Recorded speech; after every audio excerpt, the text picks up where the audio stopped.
Is Eshu evil? Is Eshu the devil? Is Eshu demonic? Who is Eshu? Hello everyone, welcome to another episode of Nuggets of Ifa Wisdom with Fakorede. So today, my beautiful people, we will be talking about a very important topic. Who is Eshu? Is Eshu Satan? This is what is trending right now.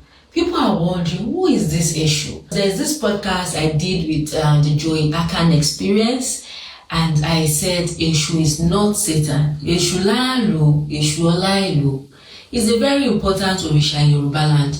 And in the comment section, a lot of people were saying, Eshu, very evil, Eshu, the devil, Eshu. So I'm here today to tell you that Eshu is not Satan, Eshu is not evil. So today, I'll be taking one of the very important functions of Eshu from the Ifa Òtúrá Ìròsùn. Listen to what Ifa is telling us in the Ifa Òtúrá Ìròsùn. Ifa Òtúrá Ìròsùn, also known as Otura Amusun or Otura Onipo. For you that this Ifa Òtúrá Ìròsùn has been revealed to, Ifa greets you. Ifa foresees longevity for you. Ifa foresees victory over enemies for you. Ifa says you are struggling. Ifa says you are hustling. In fact, Ifa says it has gotten to a point now that you have lost all hope. Ifa says within you, you are wondering, you are thinking, you are saying, can you ever make it in life? Can you be as successful as your peers? Can you be as wealthy as your siblings, as your friends? Ifa says you are doubting yourself. Ifa says, in fact, you are even thinking of maybe doing something to harm yourself, that you are just tired of this life. Because everything you seem to be doing is not working out for you. Ifa says joy is coming very soon. Ifa says, in fact, you'll be a very important person in the society. In fact, Ifa says a very big position is coming to you very soon. Ifa says, therefore, please don't lose hope. Ifa says, make your sacrifices, and that you should also appease Eshu. Ifa says at this time that we have made this consultation for you, Ifa says all your blessings, Ifa says Eshu is the one that will make sure that they get to you. This is what Ifa is telling you in the Ifa Òtúrá Ìròsùn. Rọ́nà tí Ifá gbà tó fi jẹ́ bẹ́ẹ̀rẹ̀. Ọ̀ràn bániláyé káròdé ọ̀run lọ́rẹ̀ kówó. Adífá fún àlùmọ̀ tí ń ṣọmọ onípo. Alumo in this Ifa Òtúrá Ìròsùn was a prince, but even though he was a prince, he was actually very impoverished. He was not as wealthy as his siblings. He was just there. You would think that as a prince, he should be well-to-do. One day he thought to himself, can he even make it in life? Can he also get to the position of a king? Then Alumo, he went to the Babalawos for an Ifa consultation to ask them about the situation of his life, to ask them about his future. And the Babalawos made an Ifa consultation for Alumo. And the Babalawos told Alumo, they said, Alumo, Ifa says you are losing hope. Ifa says you are thinking that can you get to this high position. Ifa says definitely, Alumo, you will be the next king. But make your sacrifices, and you will be adding 2 whistles fairy to the sacrificial materials, and one will be put on Eshu.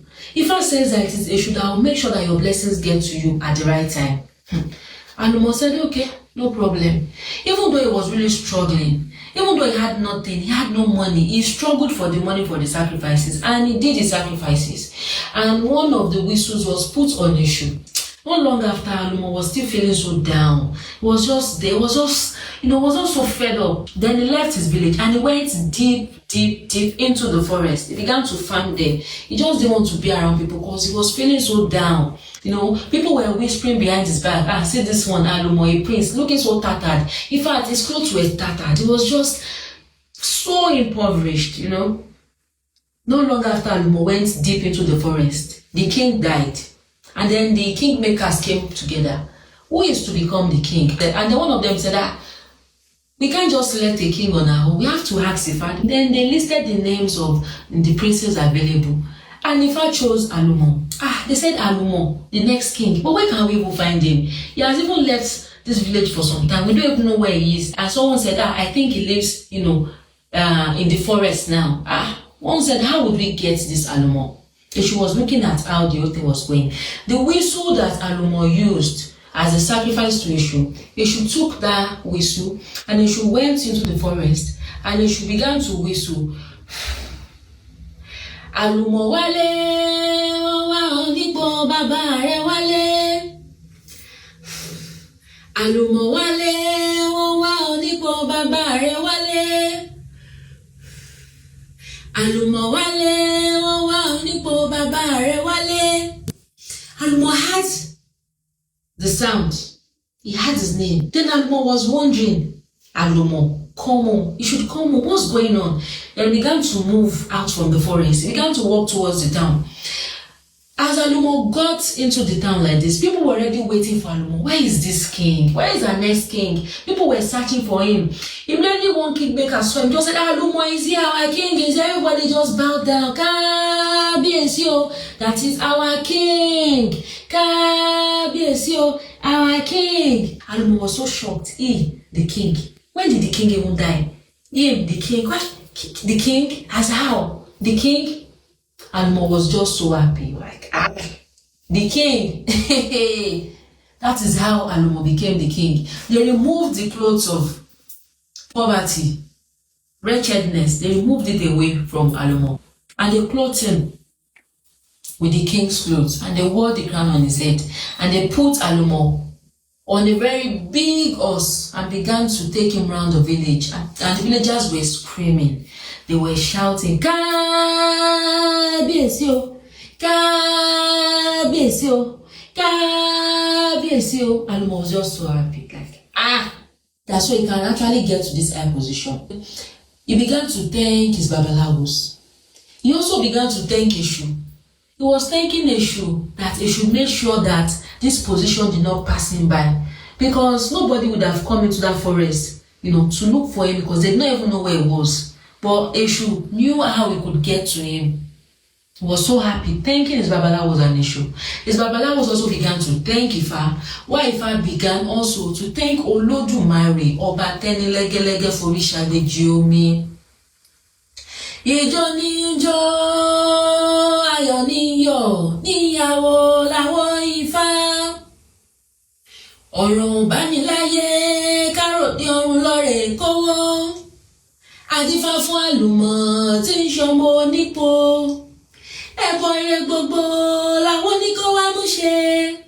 Wọ́n sì gbẹ́bọ ń bẹ orúbọ. Ẹbọ rẹ̀ fín, ẹbọ rẹ̀ dà, níyàwó làwọn Ifá. Àlùmọ̀ wálé, wọ́n wá ọ nípò bàbá rẹ̀ wálé. So people, we have come to the end of today's episode of Nuggets of Ifa Wisdom with Fakorede. So my beautiful, beautiful people, we have just heard what the old Ifa Òtúrá Ìròsùn has just said about Ishu. Can you see what happened to Alumo in this old Ifa Òtúrá Ìròsùn? If not for Ishu, that position as the king would have actually passed him by. This is one of the functions of Ishu in our society and in our lives. Ishu makes sure that our blessings do not elude us. Ishu makes sure that our blessings are not diverted away from us. So for those thinking that Ishu is evil, for those thinking that Ishu doesn't give us any blessings, for those thinking that Ishu has no form of goodness in him, you can see what Ishu has done in this Ifa Òtúrá Ìròsùn. So, in conclusion, Ishu is not Satan, as you can see. Eshu is not Satan. And look at my Eshu beads right here. See? So Eshu is not Satan. Eshu is my own father. I don't know for others, but Eshu has been good to me. So connect with your ancestors today, which Eshu is one of them, and let them guide you. Let them get your blessings for you so you can have a good life. So I'm about to end this episode for today. So my beautiful, beautiful people, you know what I always tell you every time. Please, please, and please, don't forget to reflect on all you have learned here today. And please, please, and please, don't forget to share this information with those you feel would need it at this time. So till next time, my beautiful, beautiful people, bye.